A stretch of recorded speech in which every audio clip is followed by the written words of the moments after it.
This is Ryan. And this is Ashley. And this is Ruining Our Childhood. This is a podcast where we go back and rewatch one of our movies from our childhood that we consider to be classic and decide whether or not it holds up. Exactly. And today we're going to do Cruel Intentions, a 1999 classic. I don't know why I paused like that. I'm so sorry. Starring Sarah Michelle Gellar, Reese Witherspoon, Yes, and Ryan Phillippe.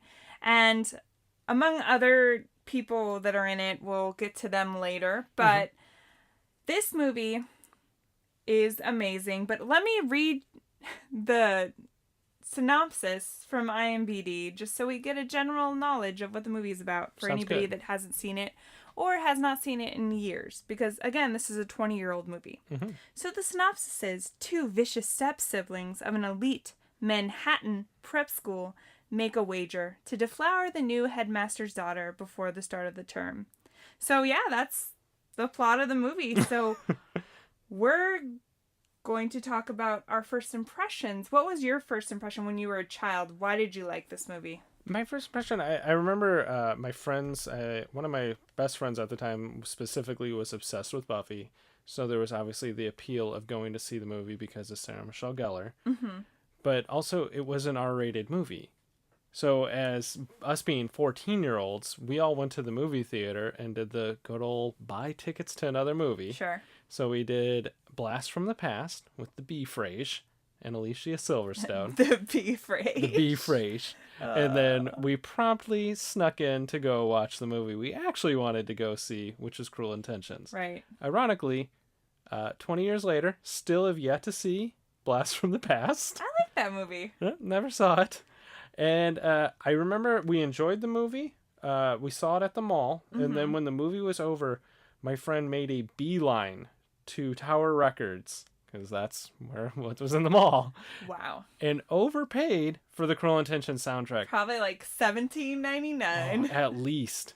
But I remember we all really enjoyed the movie, but then also like I got a little jaded to it because my brother dragged me to it like another 3 times. That's crazy. Yeah.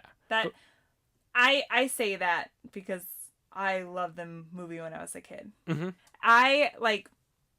I wasn't really on my radar when it was in theaters.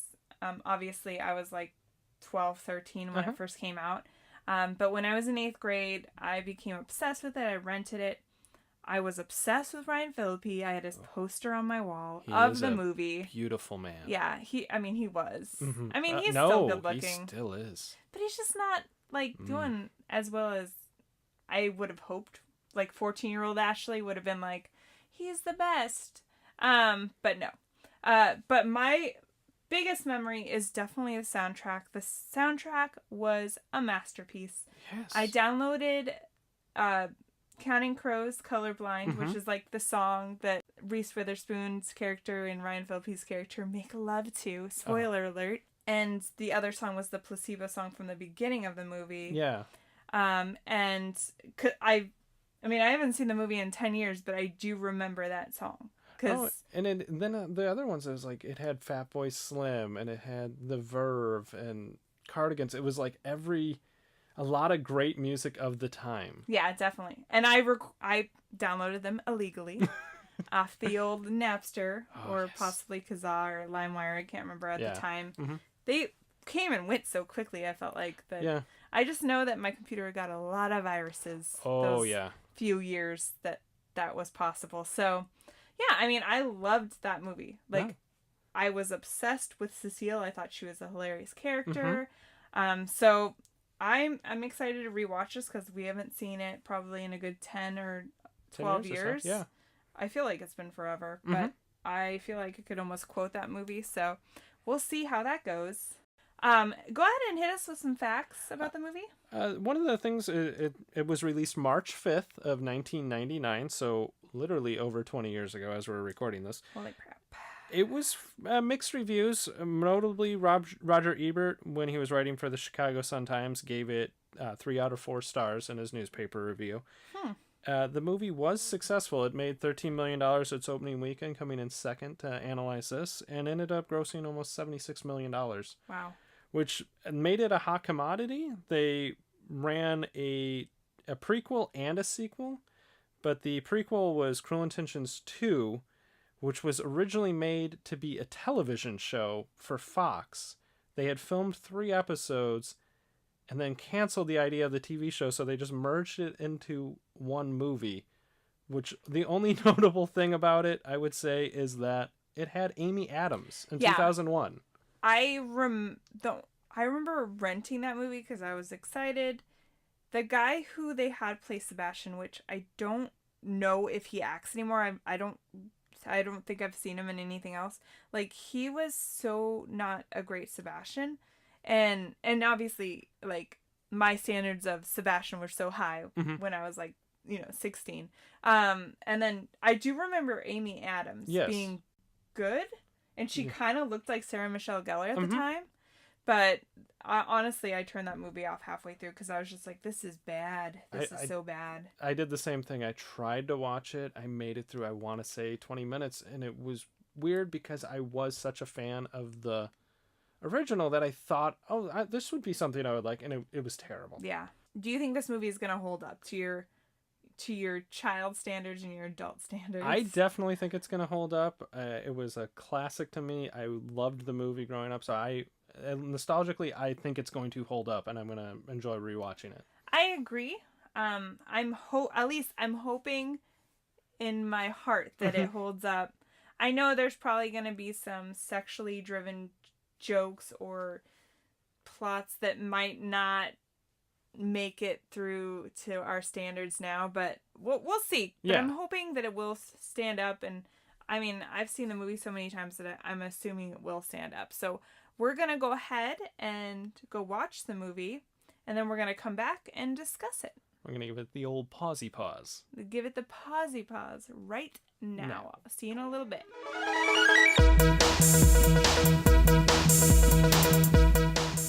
Okay, and we're back, and we're going to go ahead and break down some categories like we like to do. So we'll go ahead and kick it off with, as Sebastian would tell us, apparently emails for geeks and pedophiles. So let's go ahead and talk about some technology. Speaking of that joke, I thought it was hilarious because this is 1999, so I guess it is at the, maybe the start of the tech boom. Mm-hmm. Yeah, I love that line because I'm just like, what? Like, because we use email so much, I guess more than anything, it's an inconvenience now. It's just like for me, it's like just a bunch of junk piled in. Yeah. I thought that joke was pretty funny.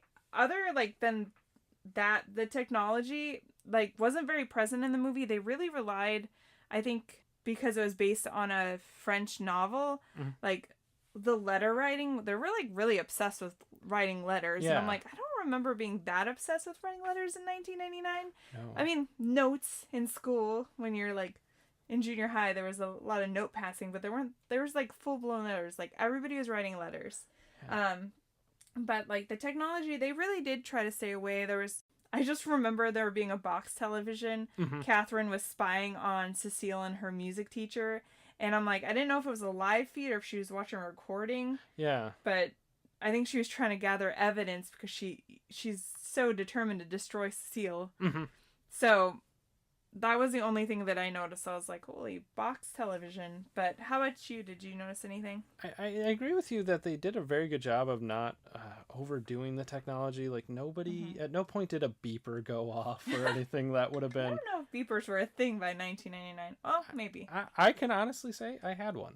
Oh. So, but Nerd alerts. Oh, definitely. But a couple of the pieces of technology that I did notice, it really wasn't distracting to me, was when he's in the shrink's office, there was a boombox on the desk behind the shrinks. Nice. It was a good size Sony 3-disc changer, which is, you wouldn't see those nowadays. And then the other piece was the cordless phones. There's a scene where they use a cordless phone, and it's very big. It's your typical 900 megahertz phone, which were very popular in the day. Yeah. But I didn't feel like it distracted from the plot or anything like that. No, definitely. So since it didn't really have that much technology, let's move on to our next category, which is Kids would call it a throwback. We call it the prime of our teens. And this is a category where we talk about anything that dates the movie, fashion choices, offensive jokes, dated references, and at the end we're going to talk about whether they can get away with any of this stuff if this movie was made today. Absolutely. So what were some of your thoughts on this category? It's kind of funny to watch it back now because, yeah, there's 90s clothes because that's when the movie was made. But a lot of that is coming back. Definitely. But the thing that I thought was dating it was, they always say glasses will date a picture more than anything. Mm-hmm. And it's when I see Sebastian's eyewear, which was very stylish for the time, but people aren't going to wear those glasses. No, I mean, probably not. Who knows? They're probably back in again. Yeah, no, they could be. Yeah, his suits were terrible. Oh. And I get that they're supposed to be high elite society, but anytime I see a 17-year-old wearing a suit, I'm very suspicious of that. What's going on? I literally thought, I was like, did he borrow those suits from Regis Philbin? Like, they were so bad, and but it was the time. Yeah, his hair was so distracting at times because I was just like, it's probably so crunchy. It really reminded me of like Justin Timberlake in Sync days. Not as curly and ramen-y, but like still had that kind of effect. No, definitely. That's exactly what I was gonna say. I'm like, it looked like a ramen needed to be more brick. Highlighted. And even Joshua Jackson's character had bleach blonde hair. That's a weird style choice. Yeah. I don't know if that was their like way of saying like he's playing a gay character, so he's gonna bleach his hair. But he poured some peroxide on it. I don't know. But yeah, like other than the fashion wasn't bad. The women's fashion actually really relevant now, so it didn't distract me. No. From the plot. Are there any dated references? There was a lot of stuff where you go, boy, that doesn't age well. There was a ton of homosexual jokes they kind of keep it to the beginning of the movie, Definitely. but it is a lot they used, like, literally, I was so shocked that they used as many slurs as they could, like, a variety of them. Oh, yeah. Fudge packer. Yes. Like, I was just like, oh man, I haven't heard that since junior high.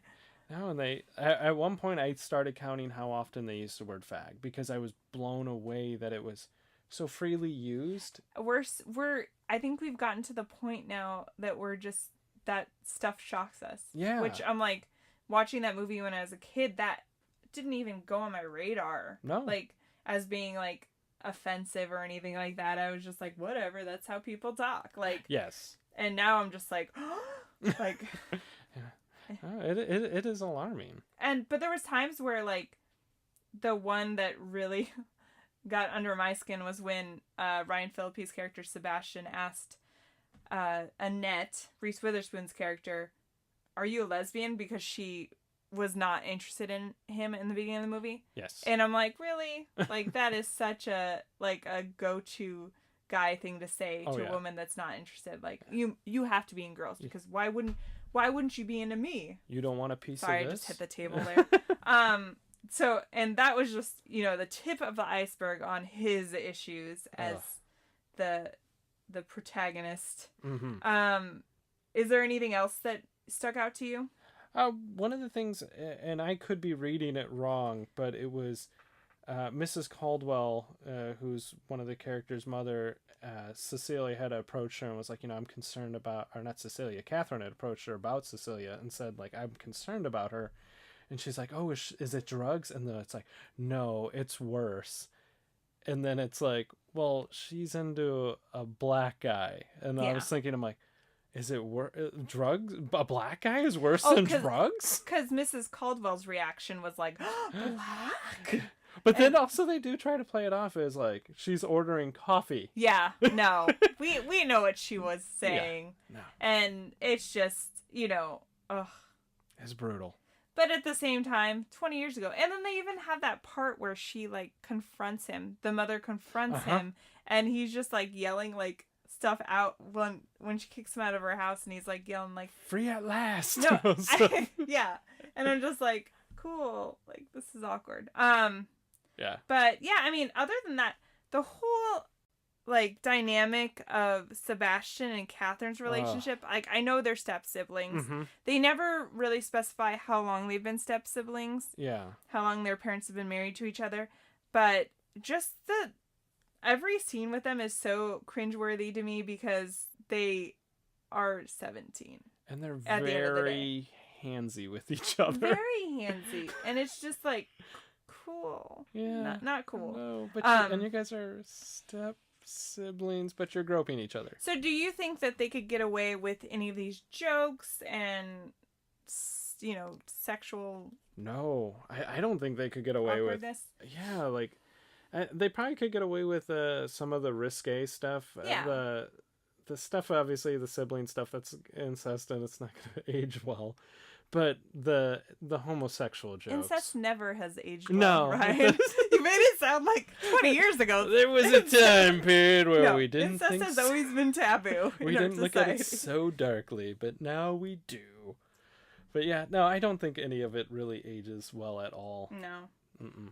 So should we move on to our next category? Yes, so our next category is Well, Hello There. Whereas we like to go ahead and point out any cameos of any famous people. Did you notice anybody that popped up? There was a couple. The one that I'll talk about is Tara Reid. Mm-hmm. She was in the first 10 minutes of the movie. Yes. Because it's 1999 and everybody loves Tara Reid. Mm-hmm. But I'm guessing maybe because it was such a small part that maybe it was before. It was before American Pie. Because American Pie came out that summer. Yes. So she literally, all her part was just like crying to her mom, who was Sebastian's therapist.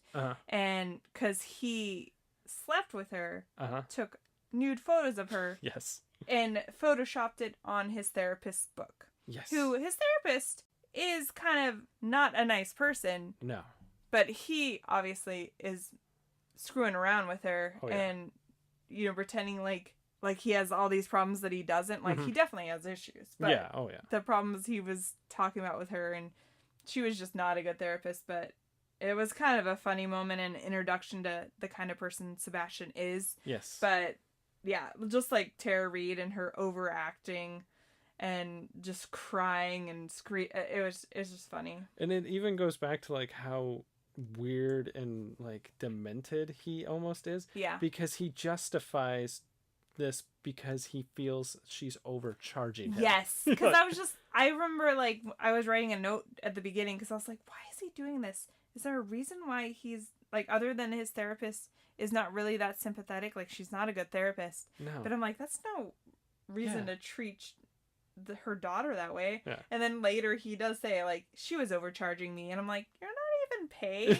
Your parents are probably paying. But, okay, sure, why not? That seems like a justifiable reason to ruin a girl's life. And then he literally has the web page flashing the picture of her, and the audio is on, and you just hear slut.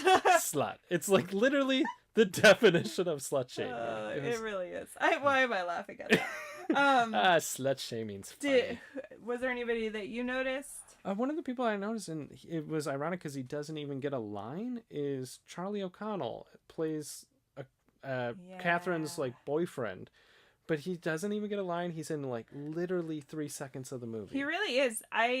When we were watching it, I was like, does he have a line? I was trying to remember if I remember a scene with him, because that starts the whole plot of the movie. Is Sarah Michelle Gellar's character Catherine feels like dishonored by this guy because she did everything for him and slept with him and gave him a blowjob, whatever she did, because she was vague about it, but. Yes. And then he falls in love with Cecile, who's this 14-year-old girl. Which, by the way, Charlie O'Connell looks like he's 30 in the movie. Yes. And Cecile is supposed to be 14. Yes. Is Selma Blair supposed to be 14. So, and that plot never really added up to me. But, yeah, that was interesting. And then there's Christine Baranski. Yes. Who is an amazing actress. She played Cecile's mom. And she was the one that was over the top about the racial stuff. But, you know, she's playing an elite Manhattan woman, and, you know, there's got to be some racism there in real life. So yeah. No, and she was fantastic as a character. She did good. Shall we move on to our next category? Yes. This category is called is it even good? Where we talk about the plot of the movie, if it's believable, and we also talk about the casting choices, if they're good, if they're crappy, could they have done better? And go ahead and tell me what your thoughts are on those. My issue with the plot is I don't know how believable everything is, that Right. it's some 17-year-old kids plotting against a 14-year-old girl, and then also they set up a bet to go hook up with a virgin, and I'm like, I don't know that that's exactly believable. But what do you think?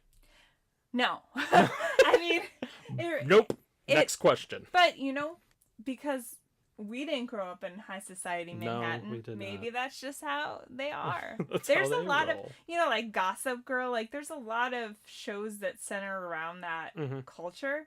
So I do wonder if there is a little, I get like Sarah Michelle Gellar's character, Catherine, has a cocaine problem. That's believable. Yeah. It's just like, seriously, that's all they have to do is like plot against this 14-year-old girl who's not, it's not her fault some guy started liking her. Yeah. That they never followed up on that, by the way. Like, No. I think at the end they're just like, yeah, I liked him, he was okay, but I'm in love with my music teacher now. Like, yeah. So they really moved quickly. Yeah. Definitely there's a lot of questionable things on the plot, but the casting was even worse. I mean, Ryan Phillippe does a good job. I said floppa. Floppy. Floppy. Take a shot. Yeah. Ryan Phillippe played a good prick. Yeah. And kind of a sociopath. Yes. Especially at the beginning. Sex crazed lunatic. Yeah. But it's just the 1990s. They were really good about casting people that were in their mid to late 20s as teenagers. Yes. But at the same time, this movie is really kind of sensitive. Do you really want to cast real 17-year-olds to do all the stuff that's happening in this movie? But I think, like, it wouldn't have been so bad if it's like, well, we got an 18-year-old. But Selma Blair is 27 years old playing a 15-year-old who's acting like an 8-year-old. Yeah. It's brutal to watch. We'll talk about that one later, because I have a whole thing on her. I don't get it. There's so many parts in the movie that I'm just like, wow. The slow motion Sebastian thinking montage when he was trying to decide whether he liked Annette for real, like, and just the music, it was just amazing to me. Like, I love 90s movies because they're really dramatic. Oh yeah, they cheeseball it up pretty bad. Definitely. And it wasn't cheesy at the time. No. When I was 14, I thought this movie was like a masterpiece. I ate it up. Yeah. It was delightful. Did you have any like other points about the plot or the casting? No, did you? Nope. No. Okay. Let's move on. What do you think was the funniest moment or line? There was a lot of stuff that I thought was funny that I'm not sure exactly was supposed to be funny. True. But just at the very beginning, Sebastian's in the office with a psychiatrist, and he like sees the picture of Tara Reid, and he picks it up, and he's just stroking the picture, and the psychiatrist like yanks it away from him, like stop doing that. She's like, she's out of your league. And then when he confronts Greg, who was he was a gay guy with Joshua Jackson. Yeah, he's a gay football player. Yeah, and they set up the guy because they want to get pictures to not exploit him, but they want to exploit him because they want him to like convince Annette that he's a good guy, that Sebastian's a good guy. Yeah. But while they're like, he barges in to get these pictures, you just see as they're no longer having intercourse or messing around, you see Joshua Jackson just back there filing his nails. At what point I was like, does he actually have a filing, or is he just pretending to do it? I thought that was hilarious. Yeah, no. Then you have the part where Cecilia uses a doll uh-huh. to make it look like she's sleeping. And the next morning, Mrs. Caldwell goes in, moves the blanket, and the doll just goes, "I need a hug." That was just so well done. Yeah, I don't know if that was supposed to be. I mean, I guess they could have been funny. One of my favorite parts was towards the beginning of the movie, Sebastian's coming home from the psychiatrists, and Mrs. Caldwell and Cecile are there talking to Catherine, and he just goes up to Mrs. Caldwell, like, really close, and he's like, well, hello, Mrs. like she was deaf. She's like a 40-year-old woman. Oh. And it just, because he knows she doesn't like him, she doesn't approve, thinks that he's, like, he's the bad boy. Oh, yeah. He has a reputation, as Catherine says later in the movie, like, as a way to get him not to be in love with Annette anymore. Yeah. Like, don't give up your reputation of being this, like, player, I guess. What was your cringiest moment that you found? I mean, there was quite a few. Because there's so many homophobic jokes. I remember when they're trying to, take advantage of Greg and exploit him. Yeah. They're like saying, your career's... He's like worried his career's going to be ruined because it's going to come out that he's gay. And what would your dad think that his son's a fudge packer? And I'm just like, that's brutal to watch. It is brutal, but let's be honest, like, sports are still not 100% with, like, being gay. No, it's... So, it's still kind of relevant in a way. It's relevant, but it's cringy. Oh, it's super cringy, because I feel like we shouldn't have to think that way, but 20 years ago, it was a different... No, it was a much different time. But then on, like, a lighter side where it was just cringy was, there's a scene where it's Sebastian and Cecilia and Sebastian's Aunt Helen, and they're sitting there like having brunch or something, and he grabs a tennis racket and stimulates masturbation with the tennis racket. Yep. Mm-hmm. Which, that's cringy, and it's kind of funny because she's just like, tennis, anyone? But it's what he's wearing and the music they're playing as a whole. It looks like a right guard ad. It's so brutal. I can see that. Yeah. Did you have any? I had a whole list. We could be here for another hour talking about it. One of the things that stuck out to me was just, like, Sebastian's behavior overall with, like, Annette. Just trying to... Obviously, the whole point of this movie is he's trying to deflower her. She's the one he's trying to deflower. Mm-hmm. But his approach is just so creepy. And I remember being 14 and thinking that he was so charming and funny, which the funny part has held up. Like, some of the lines he says are really quite funny, but his approach on how to seduce Annette is not great. No. At one point they're in a pool. It's like the second time they meet of their interactions together. Mm-hmm. And he's just, like, walking over to her and he's stroking her shoulder while she's just like, yeah, I have a boyfriend. And he's like, yeah. And he's stroking her shoulder and he's like, you didn't talk about that boyfriend. Like, he's doing that typical, like, where's your boyfriend now? And I'm like, P.S., where is her boyfriend? Because 5 scenes later, they're together and Trevor, poor little Trevor, is nowhere to be found. No. And then the other one was when Catherine is basically sitting on Sebastian's lap. Keep in mind, they're step siblings. Yes. Obviously, no blood relation, but still kind of creepy. Mm-hmm. Sitting on his lap, and she just, like, licks his chin. Yeah. And it was just gross. I think it was supposed to be sexy. Yeah. But it was not sexy. No, it's not. You're like, So that was definitely another one that stuck out to me. Is there any, like, additional things that you found? One of the other ones was like, it goes to with what a slime ball he is. Yeah. Is when they go to the nursing home, and he takes advantage of an Alzheimer's patient. Yeah. Like, you are the worst human being. Yeah. Oh, he's terrible. It's just all of his stuff does not add up towards the end of the movie. Like, he makes this shift, obviously falls in love, and you're supposed to be like, yeah, he's a good person. But he's a good person for 5 minutes because guess what? Spoiler alert, he dies. And I remember being so devastated at the end of the movie because I was just like, he finally found love and he's going to be a better person, but it's too late. Now you're kind of like, maybe he got what was coming to him. For sure. Also, one of the other scenes that I don't remember, like, hating, but this time I'm just like, okay, come on. Yeah.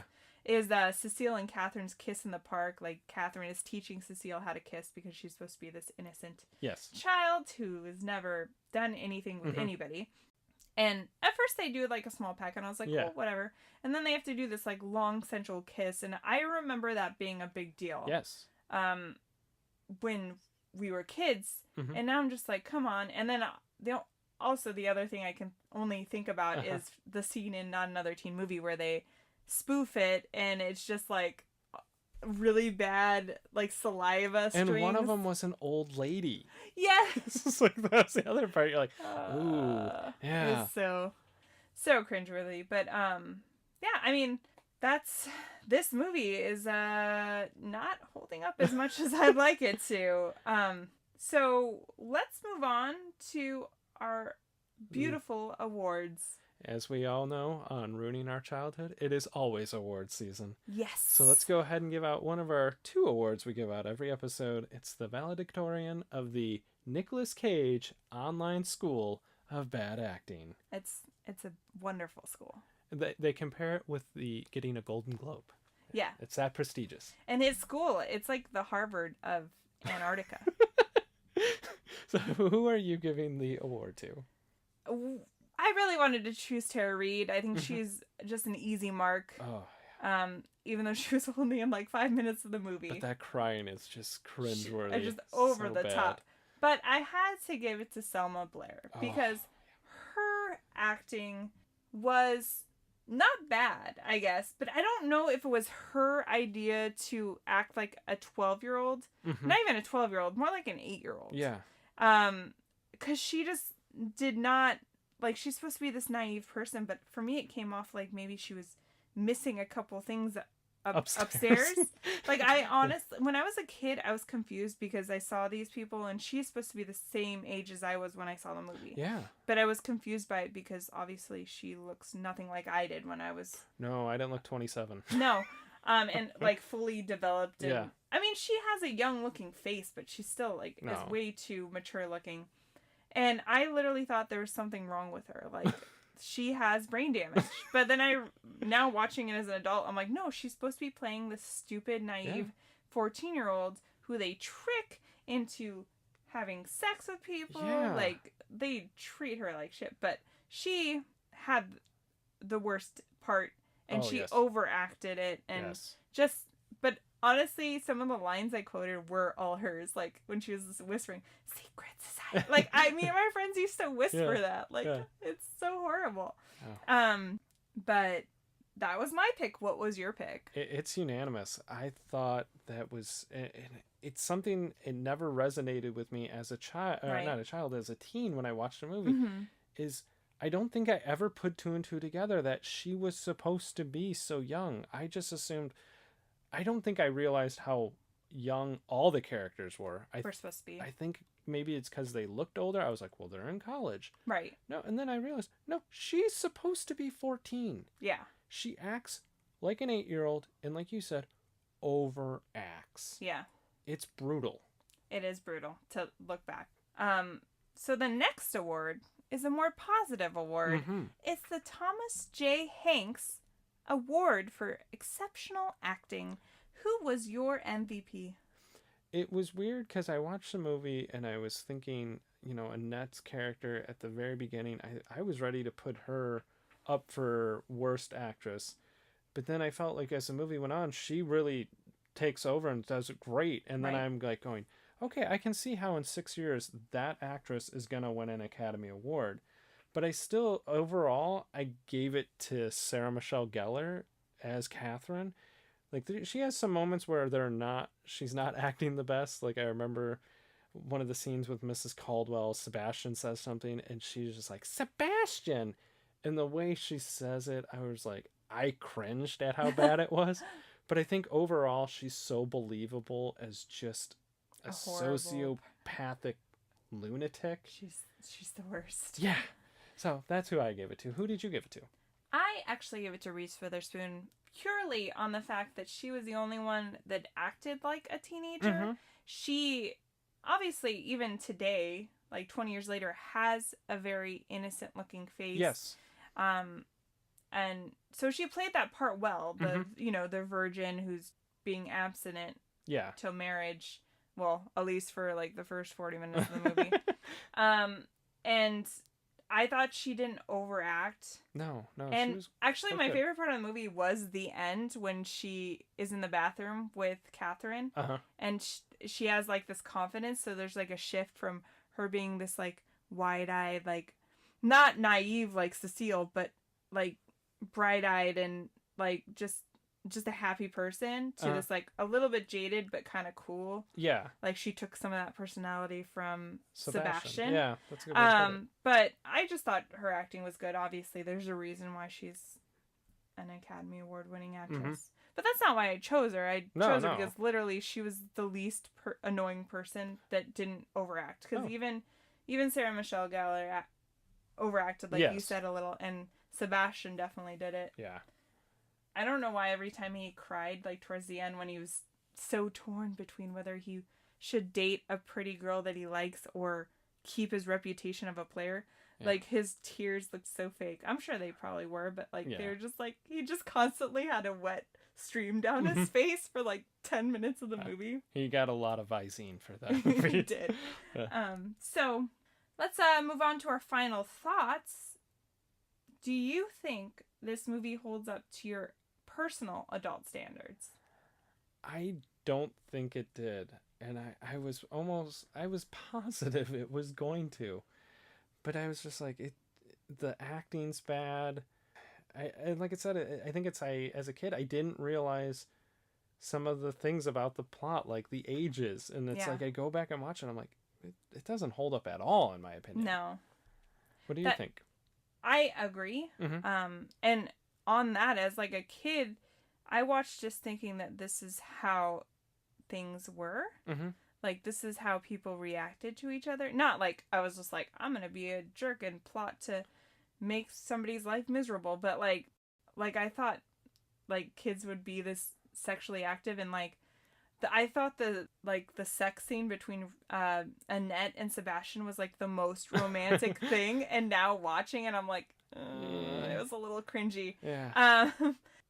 No, I mean, it didn't hold up at all to what my 14-year-old self loved about the movie. Like, the things I still liked about the movie was like Sebastian and some of his quips. He was very quick-witted. Yeah. Some of that stuff still hold up, but then like it didn't make up for like his just total lack of integrity as a person. Yeah. And at the end, the whole dramatic scene of him dying, I'm just like, okay, let's get this over with. Like, I knew it was happening because they were building it up. Yeah. And then just like, I didn't think he was. He sees her, and the car sees her, and the car locks his brakes, and it's a windy road, so I don't think he could have been going that fast.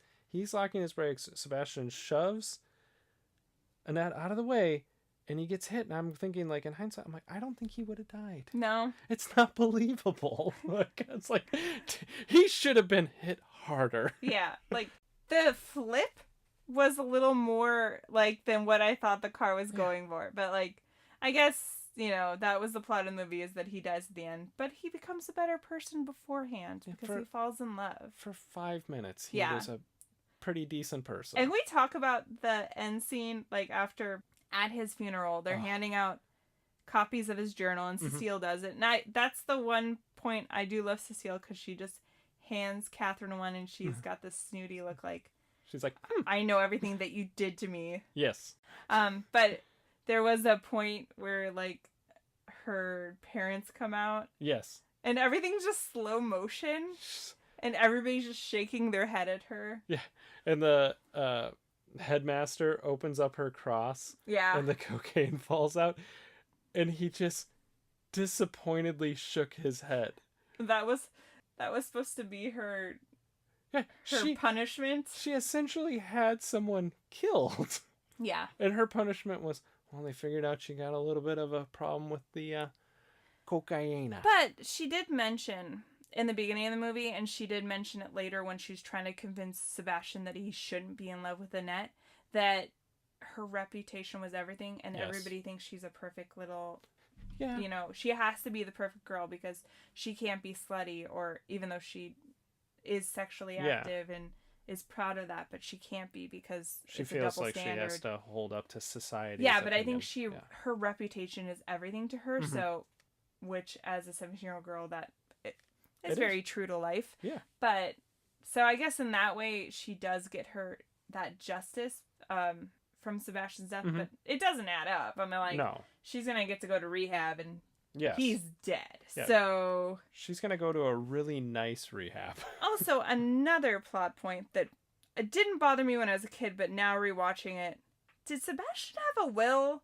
Like, why does Annette get that car? She drives off at the end of the movie with that car. He bequeathed her a Jaguar. Like, at some point, his dad like, no, I get that car. I paid for that car.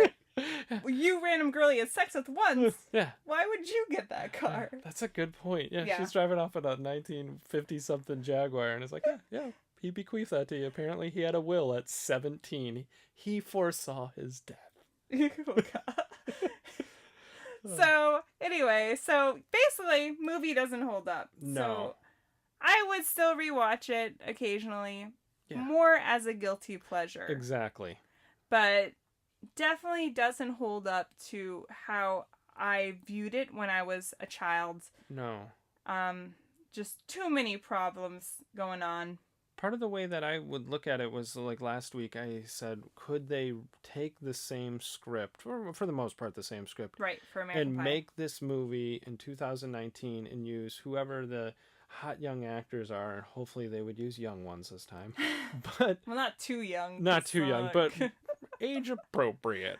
But I don't see how you could do that. So I No. don't think it would hold up in 2019. It definitely didn't hold up for me.